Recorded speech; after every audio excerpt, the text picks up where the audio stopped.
Okay, I would like to get started, if that's all right. There is one more seat over here if anyone in the back still would like to sit down for this story. No? Okay. I'm going to talk about email, something we probably know a lot about when we use it every day, but I'm going to focus about the security challenges with email, the challenges we had in the past, the challenges we still have today, and also the challenges that I expect to see in the near future. Before we start with that, I'd like to quickly introduce myself. Let's see. It's not working. All right. This is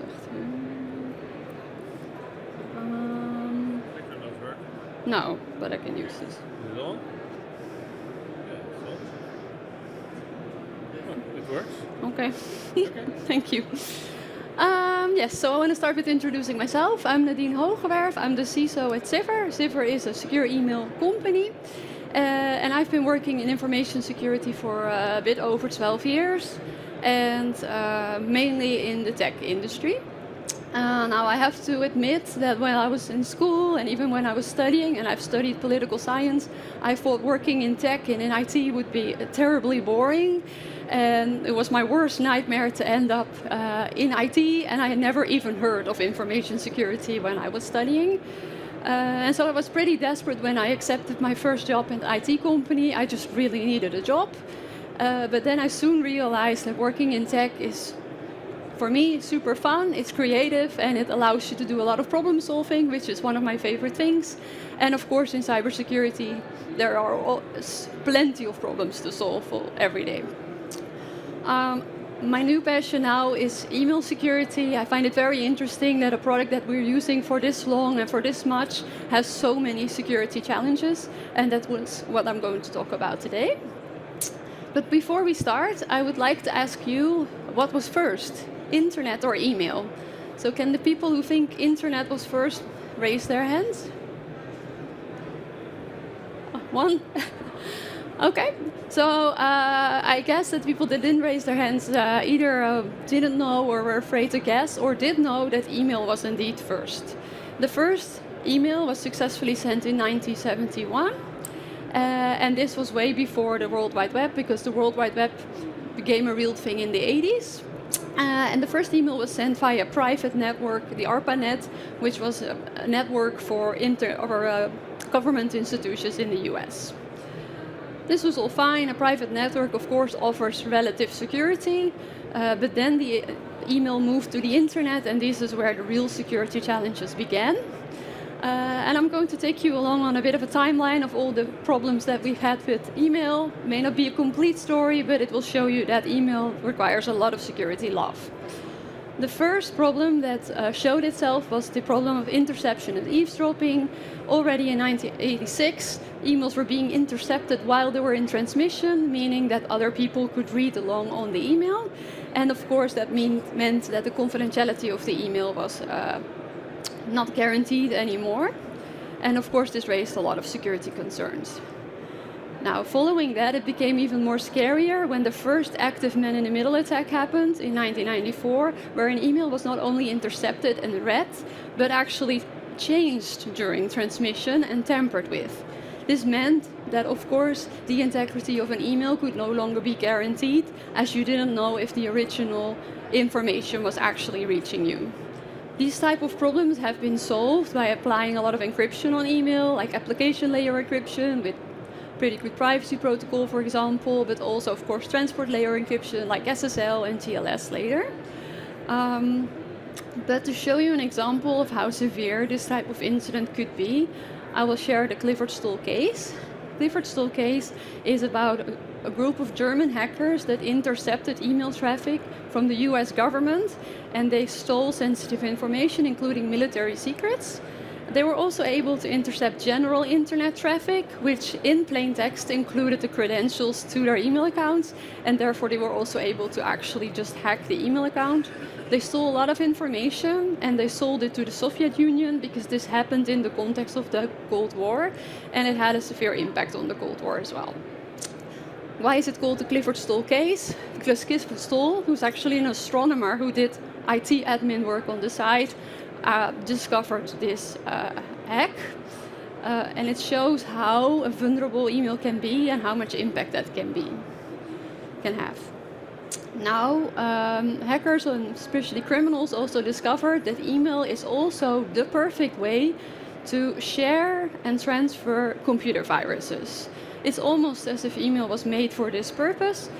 The first computer virus that was sent via email was the Melissa virus in 1999. It was a very basic virus, didn't do much special. It corrupted Word documents, and it sent itself to your first 50 contacts in your contact book.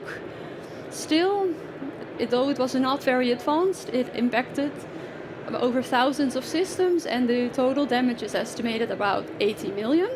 And another side effect was that a lot of email servers were getting overwhelmed by this sending of the virus and led to availability problems. They were not able to deal with that much traffic. This means that in 1999 we've already achieved the holy CIA triad of security. Confidentiality couldn't be guaranteed, integrity couldn't be guaranteed, and also availability had issues. Now, of course, when it comes to viruses and malware, the criminals have been able to innovate a lot, and they've created way more advanced pieces of malware, including ransomware, and they're still working on using email to infect target systems. Now, it's not just email that's being sent or that you receive that can be a problem. Also, email that is safely in your own inbox can be at risk, because compromised inboxes is also something that's happening since the 80s. And that's a long time ago, but it's still happening today because a lot of people are not protecting their inboxes sufficiently. Credentials can be stolen, they can be guessed, there's credential stuffing. This is still a real problem today. And when this happens, a compromised inbox can be used to send email on your behalf. But it's not necessary to have a compromised inbox, because email has always presented us with a lot of authenticity problems and also, well, we know, spoofing.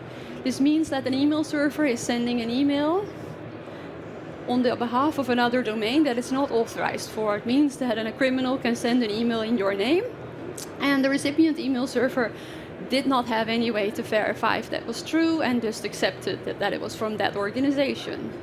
Of course, this also required effort, because this brought a lot of concerns into the world, and things like certificate authorities and digital signatures were added to email to make sure that we could trust the authenticity of the email.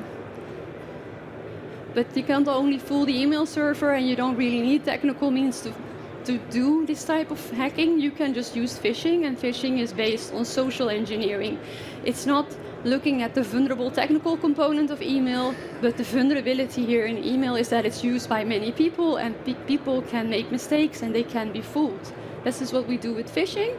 And of course, with phishing, it's not really the email that the hacker is after. They're after the credentials, and they're after money or gift cards, but it is a vulnerability in the email system. Now, so far I've spread or shared a few ways that criminals can abuse the vulnerabilities in email, but you don't really need a criminal to have a security challenge with email. Email is used by a lot of people, and probably all the people you know are using email, and humans make human mistakes. And when it comes to email, that means that they will send an email to the wrong recipient, or maybe they will add the wrong attachment. And of course, this will lead to data leaks. Now, I'm pretty sure that even in the 80s and the 90s, this must have been a real thing. People were probably not better at sending the email to the right person back then. But only recently, since 2018, we started to care a lot about this type of security challenge. And that's because the GDPR is, of course, telling us that we need to also prevent this type of data leak. And that's also why there are now a lot of secure email providers that offer data loss prevention functionality in their email program, so you can detect human mistakes and also prevent them. Now, all in all, I hope you agree with me that email is not secure by design. There are a lot of flaws that we have found and that we had to fix. So for the inbound, it means incoming email. You have the risk that it's spoofed, you have the risk that it's bringing you malware, it could be phishing, your inbox could be compromised. During the transmission, it could be intercepted, it could be tampered with by a man in the middle. And an outbound, if you're sending an email, you also run the risk that someone is spoofing you and sending on your behalf. And of course, you have the risk of data leaks. This is obviously pretty problematic, and also there's a flywheel effect. A data leak that could be caused by incident, just a person sending a lot of information to the wrong recipient, may result in this data being available on the dark web and being used to make the perfect and the most effective phishing email. This phishing email can then be used to steal the credentials and lead to a compromised account, so that the actual hacker has access to the full email inbox, can from there steal more data and also use it to make even more convincing phishing emails. All in all, not so secure. Fortunately, a lot of security solutions have been created and sort of as band-aids been patched on to email. These are things like antivirus software, the TLS, the multi-factor authentication to protect your account, a lot of protocols to deal with the authenticity problems, the certificate authority, data loss prevention, like I said, to prevent any data leak from happening, and ITP, which stands for inbound threat protection, which means any inbound email that actually is a phishing email or a malware email is detected by this type of software. It takes quite a lot to use secure or email securely.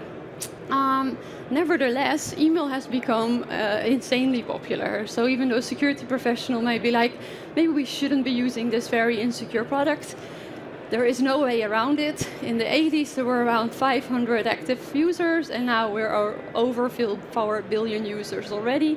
So we can definitely conclude that email is here to stay and that we need to deal with it. Now, since we have already added a lot of security on top, the question now is email secure now? I think it's not secure. First of all, a lot of organizations have not applied all the security band-aids that are needed to use email securely. Also, email is a decentralized system, so that means even if you do everything right, your email may be sent to someone else and then be forwarded to someone else, and you don't really know how their security is. With a centralized system, for example, LinkedIn or most social media platforms, the security is in the hands and the responsibility of one organization. That may be good or bad, but with email we really need each other. And also, I think criminals are not done with email. They are still actively trying to find loopholes and weaknesses that they can abuse. Now, before I continue to the future, I would like to ask you, which of the existing email security challenges is the hardest to solve? So it's man in the middle, malware, phishing, or human mistakes. Who thinks man in the middle is the hardest to solve? No one? Malware? Also no one? One? Okay. Phishing. Couple hands. And then the last one, human mistakes. Yeah. It's hard to solve a human mistake. But not impossible. So if we go into the future, I want to discuss 3 topics. Ransomware as a service, I know it's not new, but they keep on innovating. Quantum computers that are on the way, and also AI-enhanced phishing. Now, we first start with the ransomware as a service.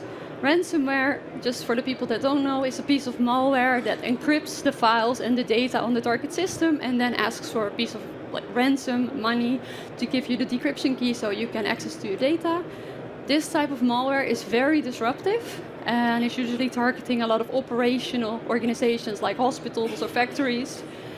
Ransomware as a service means that some people, criminals, are specializing in making the best ransomware they can make, and they sell it to other criminals that are far less technical that can use it to extort organizations. This is already a pretty mature industry, if you might say so, but they are working hard to make it even better. They will do more targeted attacks with custom emails that are really made for the specific organization, with the use of AI that can be automated pretty easily, but they will also use AI to make a smarter ransomware. In the end, ransomware is like software, and it can learn. That means that based on what defense systems it finds, it will adjust its course and it will change its behavior. In that sense, it becomes a smart ransomware. It will also start to target more personal devices. A lot of people these days use personal devices to access company systems, company data, you might as well take that route because personal devices are generally less secure than work devices. And they're also going to improve their professionalization by adding specialization. Those groups that are now focused on making the ransomware will sort of split, maybe more, but some will focus on building the perfect algorithm that is really, really hard to decrypt if you don't have the decryption key. And others will focus on preparing the infrastructure that you need to perform an attack like this on a big scale. So all in all, they are using new technology, they are prepared to scale better, and they will continue to use email to spread this evil. And we need to be mindful of that. An example from 2021 is the Black Matter RAS, so ransomware as a service. What they did is they added machine learning to the ransomware that was able to detect on their target system what data was sensitive and what was not. They would only steal the sensitive data, make a copy for themselves, and then they would encrypt all the data so they could have a double ransom, both for the decryption part and also like, hey, we have stolen all your sensitive data and we're going to leak it. With machine learning, it's quite effective because they didn't have to steal all the data. They could really do cherry picking in an automated way. They also used AI to determine the perfect ransom amount. So based on the information it found on the target system, it could decide what is the amount that this organization is still able and willing to pay. That is not too much, but not too little for us. And they used a chatbot to help them do the negotiations with the target organization. So it just shows how, if you implement a little bit of AI in an already bad product, how you can make it really, really bad. Another example that I wanted to share for the future is the quantum computer. Quantum computers are really smart, really, really strong computers that can do a lot of calculations. And they are expected to be here in 5, maybe 10 years. And what most security professionals worry about is that they are going to be able to break algorithms that are used a lot for encryption. Now, of course, that means that email encryption that we added to protect the confidentiality of the email is going to be at risk. But it has more implications because we're also depending on these algorithms for the digital signature that we added to for the integrity and the authenticity. Same goes for the authentication of the servers. I mentioned you can send in a different domain. These type of things are also based on algorithms if you want to prevent that. Same for the certificate authorities. That means that problems that we had in the past with emails that have been solved with algorithms will now need sort of an upgrade to still be okay. The good news is that we don't have to come up with the stronger algorithms because that's what the smart mathematicians are doing, and they will tell us what they recommend us to do, but that's not enough. These algorithms still need to be applied to all the solutions that are currently using them, including email systems. This is not happening yet, but it's definitely something that we need to pick up as soon as possible. Then the last future threat, the AI-enhanced phishing. Phishing, probably most popular product of those digital criminals out there. They're going to be more personalized. They will use data from the dark web, from social media. Maybe it's data that has been leaked before, to in an automated way create a very personalized phishing email. I think we're already seeing this. 5 years ago, I still got a lot of phishing emails that were very general, like you won the lottery or something. Now all the phishing emails I get are already more personal. And they're going to make it more and more personal. They will also add some deepfake and maybe some deepfake voice to make it more convincing and even harder to detect. They can add learning ability in the software that's creating the phishing emails in the automated way.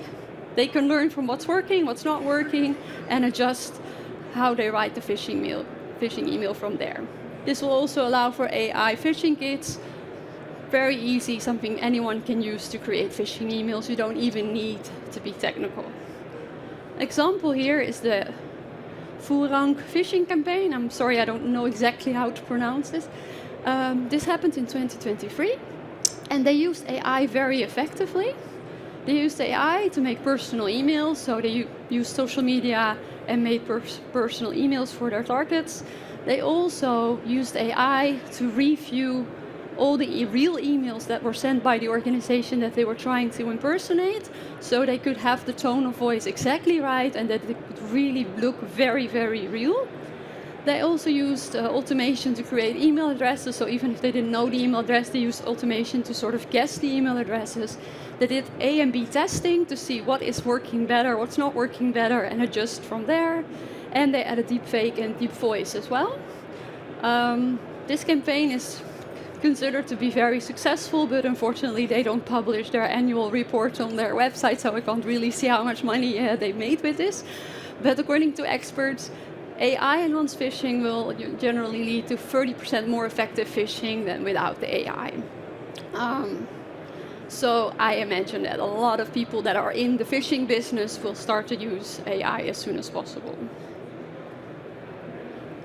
Now, I've shared the three developments that I'm worried about, and I would like to hear your input as well. So which of these developments forms the biggest threat to secure email, ransomware as a service, quantum computers, or AI-enhanced phishing? Who is most afraid of the ransomware as a service? Couple hands. Not so many people are afraid. The quantum computers. Couple more hands, yeah. And the AI-enhanced phishing. Yeah, I think this is the winner. Okay, thank you. So what I want to say, this is my last point, email will keep us busy. And email has been around for a long time.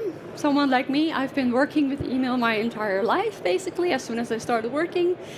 And it's used by so many people that you might think it should be safe, right? How can this not be secure? But email is not secure by default. You really need to work hard on that, and we need to continuously work hard on that. All right, thank you so much. This is the story I wanted to share. If you want to know more about secure email, I have brought some secure email cheat sheets that I can hand out here. And also we have a booth of Civer in the back. And I have to share that we also have some chocolate bars at our booth. And yeah, that's it. Thank you.